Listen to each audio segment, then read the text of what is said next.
अपनी आज की गवाही को हम आपके लिए लेकर आए हैं राजधानी दिल्ली से, और वो भी भारत के सबसे सशक्त विभाग से यानी कि सुप्रीम कोर्ट से।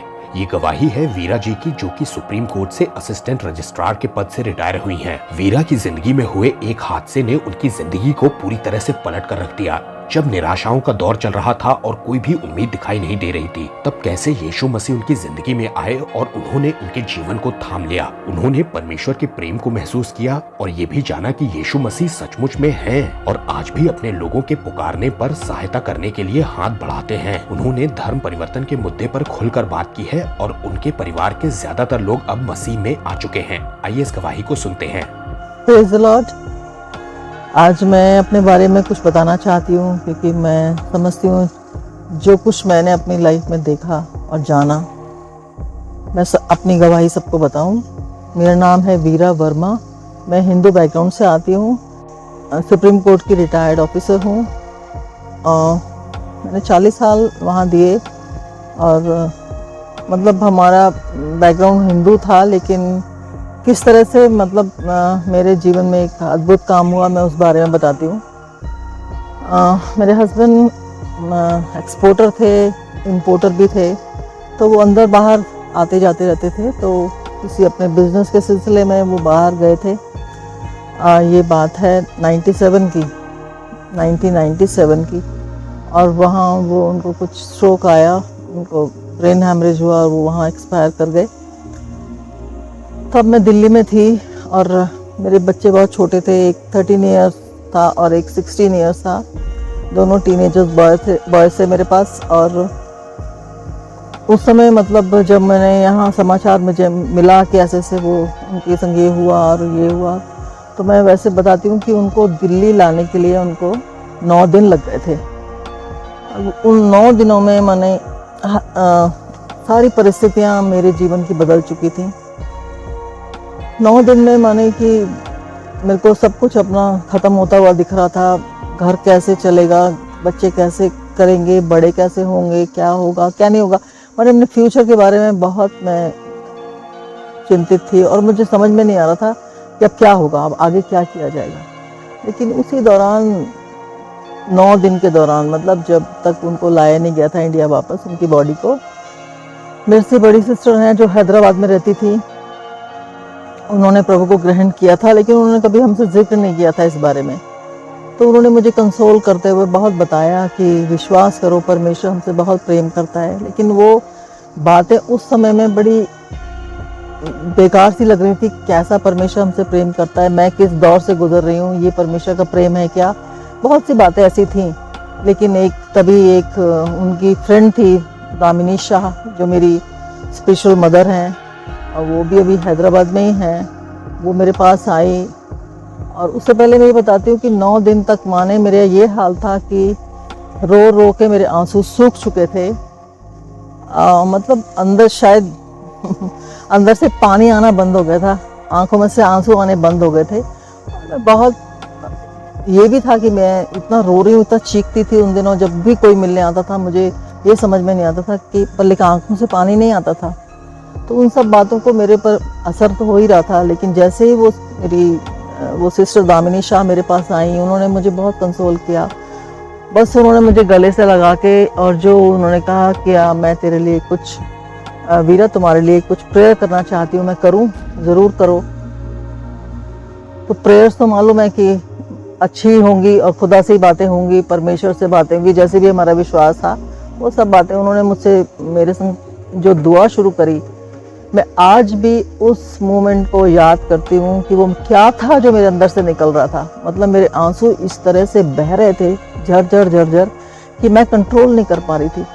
और वो जब 5-10 मिनट के बाद दुआ करने के बाद, और वो मुझे बहुत सांत्वना दे के चली गई। लेकिन उस समय मैं कितनी शांति अंदर से, जो मेरे अंदर जो मेरे चारों ओर में देखती थी आग सी लगी हुई है। मुझे हर तरफ तो आग, जैसे सब कुछ आग में जल रहा है और मैं बीच में खड़ी हूँ, ऐसा मुझे लग रहा था। लेकिन उस समय मुझे बहुत शांति थी। और वो दुआ के बाद मेरे जीवन में एक परिवर्तन सा आया। उस समय तो मैं इस चीज़ को समझ नहीं सकती थी, लेकिन मैं बहुत ज़्यादा कंसोल्ड थी उस समय। और जैसे धीरे धीरे मैं ये सोचती थी, वो दामिनी शाह सिस्टर कल फिर आए और मेरे लिए दुआ करे, क्योंकि मुझे उनके जाने के बाद बहुत शांति मिलती है। लेकिन सच में वो अगले दिन फिर आई, उन्होंने मेरे लिए प्रार्थना करी। वो प्रार्थना मेरे लिए उस समय की दवा बन गई।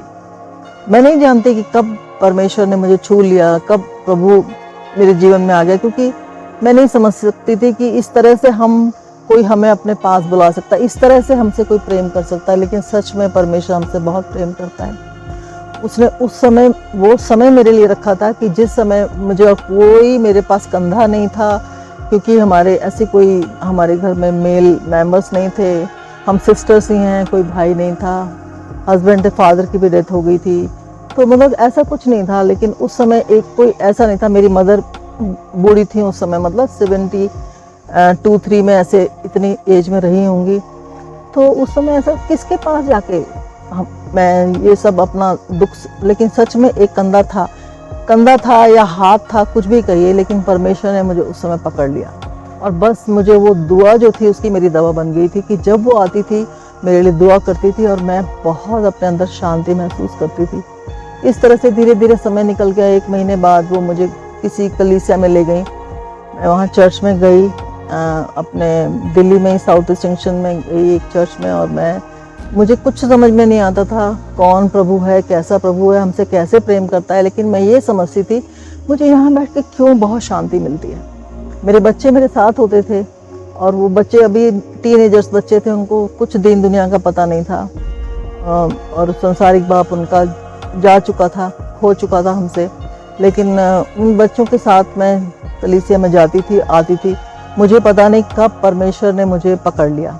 वो धीरे धीरे धीरे धीरे कहते ना, स्टोन रखा गया और कैसे वो स्टोन ले किया गया और कैसे वहाँ एक चट्टान बनती चली गई।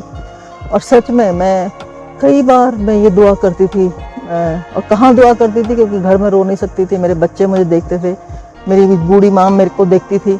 मैं टॉयलेट पर बैठ के कई बार सीट पे बैठ के, मुझे याद है, मैं कहती थी प्रभु जो भी आप हैं आप मुझे मजबूत बना दीजिए, क्योंकि मैं किसी के सामने रोना नहीं चाहती, ऑफिस में किसी के सामने आंसू बहाना नहीं चाहती, घर में किसी के सामने आंसू बहाना नहीं चाहती।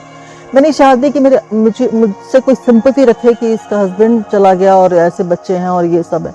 तो ये सारी बातें होती थी। लेकिन परमेश्वर ने मुझे धीरे धीरे धीरे, और सच में मेरा आज ऑफिस में कोई भी कह नहीं सकता कि मैंने वहाँ बैठ के आंसू बहाए होंगे या कभी मैं वहाँ रोई होंगी। लेकिन ऐसे ही प्रभु ने धीरे धीरे मुझे बढ़ाता रहा।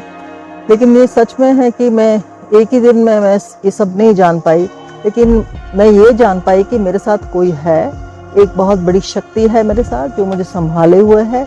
और मैं उससे बहुत ऐसे बात करती थी जैसे अपने बाप से या अपने भाई से बात करते हैं, क्योंकि मुझे और कोई था ही नहीं किससे बात करने के लिए। तो मैं उससे यही बात करती थी कैसे होगा। अपने बच्चों के लिए बहुत मैं वरिड थी, उनकी संग क्या होगा, एक स्कूल में पढ़ रहा है, 8th में पढ़ रहा है, एक 11th में पढ़ रहा है या 12th में पढ़ रहा है, इनके साथ क्या होगा, कैसे होगा, इनका फ्यूचर क्या होगा, ये होगा। तो मैं बड़ी वरिड थी उनके साथ। तो अभी मुझे ऐसे धीरे धीरे जाते जाते 8 महीने लग गए थे। चर्च में मैं जाती रहती थी और इसी दौरान मैंने बपतिस्मा भी लिया और मैं बहुत एक्साइटेड होकर मैंने बपतिस्मा लिया। लेकिन जैसे ही मैंने बपतिस्मा लिया, ये मेरी गवाही है कि जैसे ही मैं उस पॉन्ड से बाहर आई, उससे पहले मुझे बपतिस्मा का मतलब नहीं पता था। ये मैं जानती थी कि हाँ, ये मुझे कन्फेस करना है कि मैं प्रभु यीशु मसीह में आ गई हूँ। लेकिन जैसे ही मैं बाहर निकली, मुझे एक बहुत बड़ा ओवल शेप में एक मेरे सामने एक कवरिंग, मतलब जैसे मेरे सामने एक ट्रांसपेरेंट सी कवरिंग एक ओवल शेप में मेरे ऊपर आ गई। और उसके बाद परमेश्वर ने मुझे नहीं छोड़ा तो पहले भी नहीं था, लेकिन पहले हम जानते ही नहीं थे, इसलिए महिमा देते नहीं थे। लेकिन उसके बाद बस मैं ऐसे उससे बात करती थी जैसे कोई अपने बाप से बात करता है या अपने भाई से बात करता है। मुझसे ये कहती थी मेरे बच्चों का क्या होगा, मेरे घर का कैसे चलेगा। इतना बड़ा घर था, मेरे हस्बैंड का अच्छा बिजनेस था, हम लोग किसी तरह से कमी नहीं थी, अपना अच्छा जीवन बिता रहे थे। लेकिन उसके बाद क्या होगा, अब घर कैसे चलेगा, ये कैसे होगा, बड़ी चिंताएं थी। लेकिन एक दिन मुझसे ऐसे ही मैं चर्च से वापस आ रही थी और मैं हर किसी से कहती थी मेरे बच्चों के लिए दुआ करना, बस वो अच्छे से निकल जाए, मेरे बच्चों के लिए दुआ करना। हर किसी से बच्चों की बहुत चिंता करती थी। मैं गाड़ी ड्राइव करती हूँ, तो मैं चर्च से घर आ रही थी, रास्ते में मेरे कान में मैंने सुना, शायद मन में सुना, मतलब एक विचार मेरे अंदर या एक आवाज़ मेरे को आई, कितने महीने हो गए जब से तेरे पति को गए? 8 महीने। मैंने बोला मुँह से 8 महीने। 8 महीने जिसने तुझे संभाला है ना, आगे के जीवन में भी तुझे संभाल सकता है।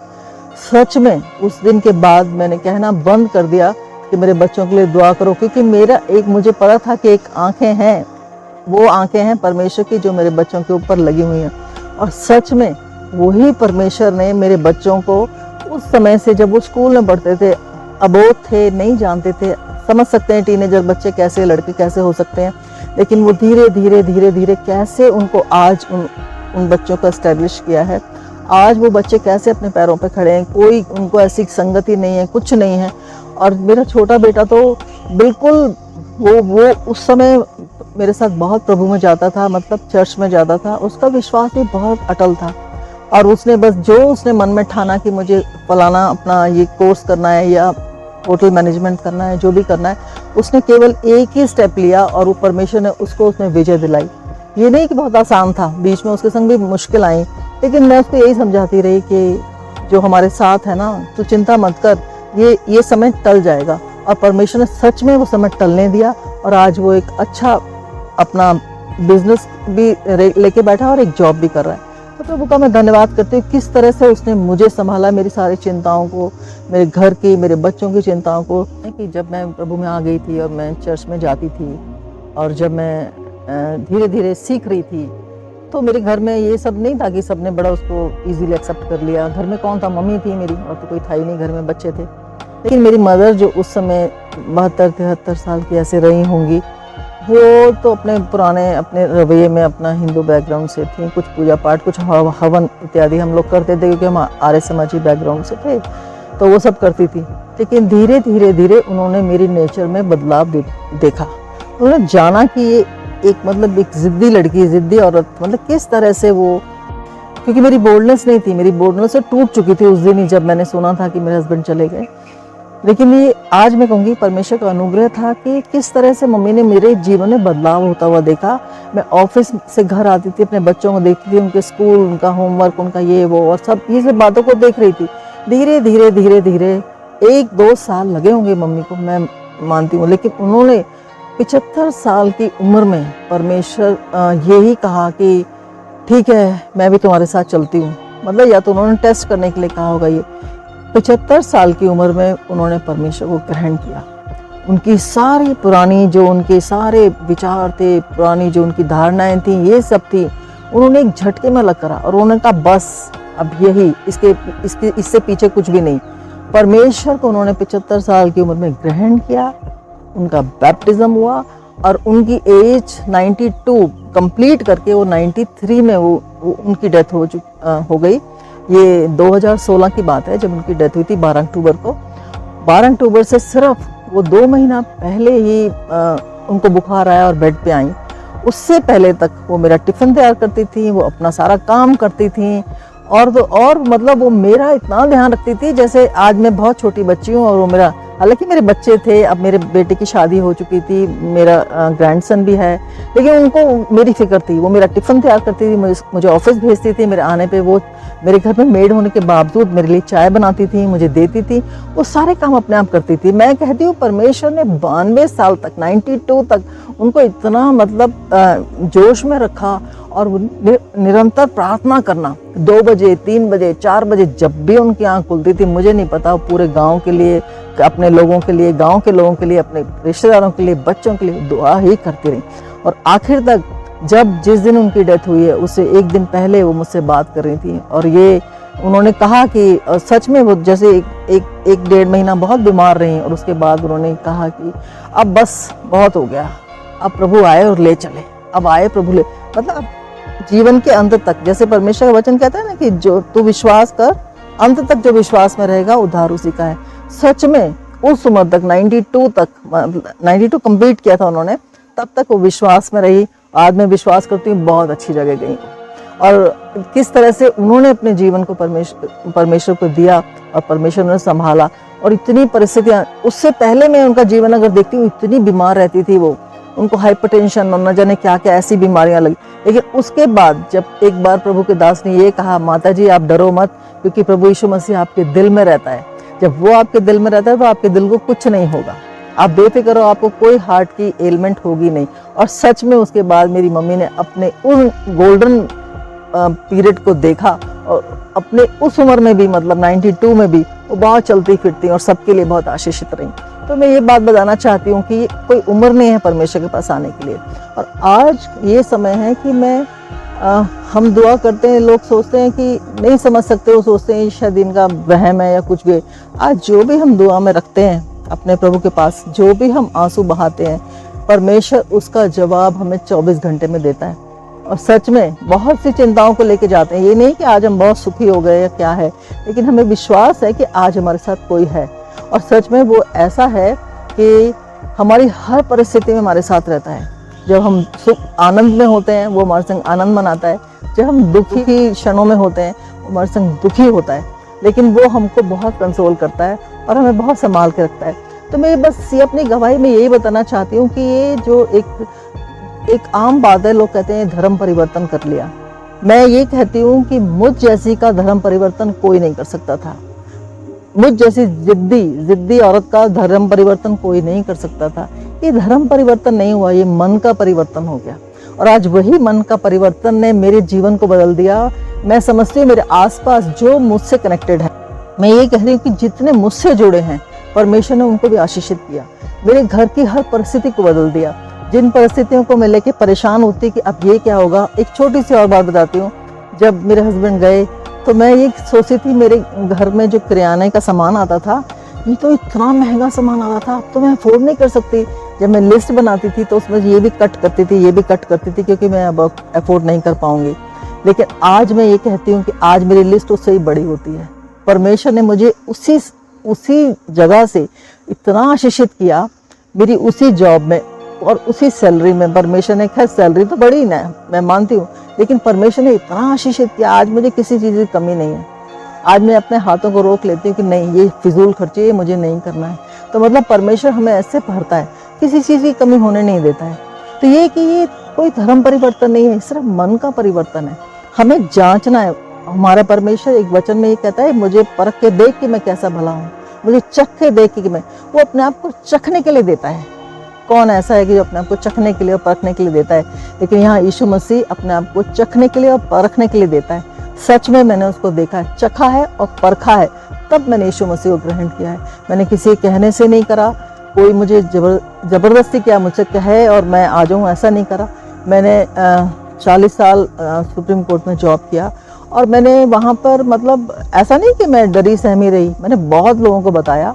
मेरे ऑफिसर्स को पता था, उनको मैं खुल के बताती थी अपना एक्सपीरियंस। मैं किसी धर्म के बारे में नहीं बताती थी, अपना एक्सपीरियंस बताती थी। और वो कहते थे, कायल होते थे और वो कहते थे कि सच में कुछ तो हुआ है वीरा, जो तुम्हारे मुंह से ये बातें निकलती हैं। तो सच में हुआ था और मैंने खुल के अपने आसपास लोगों को बताया, अपने कुलीग्स को बताया और मैंने खुल के बताया। जिसका खामियाजा मैंने भुगता, लेकिन कोई बात नहीं, परमेश्वर ने उससे भी डबल मुझे आशीषित किया और इतना अच्छा रखा कि मुझे वहाँ टॉप लेवल पे, माने कि चीफ जस्टिस और जजेस के साथ मुझे काम करने का मौका मिला। मैं सारी महिमा परमेश्वर को देती हूँ कि किसी मनुष्य का काम नहीं था, ये परमेश्वर ही कर सकता है। वो परमेश्वर जिस पे हम भरोसा रखते हैं, वो तो सबके लिए आया। यूहन्ना 3:16 ऐसा कहता है कि परमेश्वर ने जगत से ऐसा प्रेम किया। वो ये नहीं कहता कि मैंने तुमसे या एक ग्रुप से किया, एक समुदाय से किया, एक कौम से किया, नहीं। उसने जगत से ऐसा प्रेम किया कि जिस किसी ने उस पर विश्वास किया उसने अनंत जीवन को पाया। तो सच में वो, और हम ये विश्वास करते हैं कि हमारे पापों के लिए मारा गया। आज मैं विश्वास करती हूँ कि हमारे पाप थे, गुनाह थे हमारे जीवन में, जो हमारे वंशानुगत हमको, मतलब हेरिडिटरी हमारे लाइफ में हमारे संग आते थे, तो काट दिए गए हैं। क्योंकि मैं पढ़ते हैं हमें समझ में नहीं आता, लेकिन जब हम चलते हैं तब समझ में आता है। सच में परमेश्वर ने हमें कितना आनंदित कर दिया, इतना हल्का फुल्का इस जीवन में। जबकि और परमेश्वर सच में हमें, और जो हमारा बढ़ता हुआ जीवन है, लोग कहते हैं रिटायर्ड लाइफ, लोग कहते हैं कि ये बुढ़ापा या कुछ भी इस बात को बोलते हैं। मैं कहती हूँ नहीं, मुझे रिफ्रेश किया उसने। मैं रिटायर्ड नहीं हुई, मुझे रिफ्रेश किया और आज मैं रीफायर्ड हो गई। मतलब परमेश्वर ने अपनी आग से मुझे भर दिया है। सच में आज वो इस उम्र में मुझे इतना आनंदित रखता है और किसी चीज़ की कमी होने नहीं देता, और जो मेरे आसपास है उसमें इतना आनंदित रखता है। और आज मैं प्रभु का बहुत धन्यवाद करती हूँ कि परमेश्वर ने मुझे छोड़ा ना त्यागा। जैसा उसका वचन कहता है, ना मैं तुम्हें छोड़ूंगा ना मैं तुम्हें त्यागूंगा। सच में परमेश्वर ना छोड़ता है ना त्यागता है। तो ये एक जीवित परमेश्वर है, वो है खुदा जो हमारे साथ हमेशा रहता है। और हम किसी भी समय, चाहे हम बिस्तरे पे हों, चाहे हम ट्रेन की जर्नी में हों या हम कहीं पर भी हों, उससे हम बात करते हैं और वो हमारी सुनता है। तो मैं सारी बातों के लिए परमेश्वर को महिमा देती हूँ। और इस समय जो मैं आपको गवाही दे रही हूँ, तो सच में मैं समझ रही हूँ कि मेरे आसपास कुछ तो है जो मुझे कह रहा है कि मैं आपको बताऊँ, क्योंकि ये कोई धर्म परिवर्तन नहीं है, 100% धर्म परिवर्तन नहीं है, ये मन का परिवर्तन है। ये हमारा वो संबंध है जो हमारा टूट गया था, अब जुड़ गया है। पहले हम उसको नहीं कहते थे, अब हम उसको अब्बा पिता, हम उसको पापा भी कहते हैं। इसको हम कुछ भी जो अपने पिता को हम कहते हैं, वैसा हम नाम लेके कह सकते हैं और वो हमें उसी तरह से प्यार करता है। तो मैं आपको इन्हीं बातों से उत्साहित करना चाहती हूँ कि मसीहत जो कोई धर्म परिवर्तन नहीं है। आप चख के देखो जैसे मैंने चख के देखा, आप उसको आजमा के देखो जैसे मैंने उसको आजमाया। मैंने किसी के कहने से उसको अपना उद्धारकर्ता करके ग्रहण नहीं किया। और ये भी नहीं है कि एक रात में कुछ हो गया मैंने उसको अपना उद्धारकर्ता करके ग्रहण किया, नहीं, मुझे उसके लिए 6-8 महीने या साल लग गया, कोई बात नहीं। लेकिन आज मैं बहुत जोर से कह सकती हूँ कि मेरा खुदा बाप है, वो मेरा उद्धार करता है, जिसने मुझे न छोड़ा न त्यागा। इन सब बातों के साथ मैं आपको सबको उत्साहित करती हूँ और मैं कहती हूँ सच है, आप इसको परख के देखिए, वो कितना भला परमेश्वर है और वही परमेश्वर है। और सारी इस गवाही को अपने यीशु मसीह के लहू में मैं कवर करती हूँ और आप सबको उसी के नाम से आशीष देती हूँ कि परमेश्वर आपके जीवन में भी वो काम करे। Praise the Lord.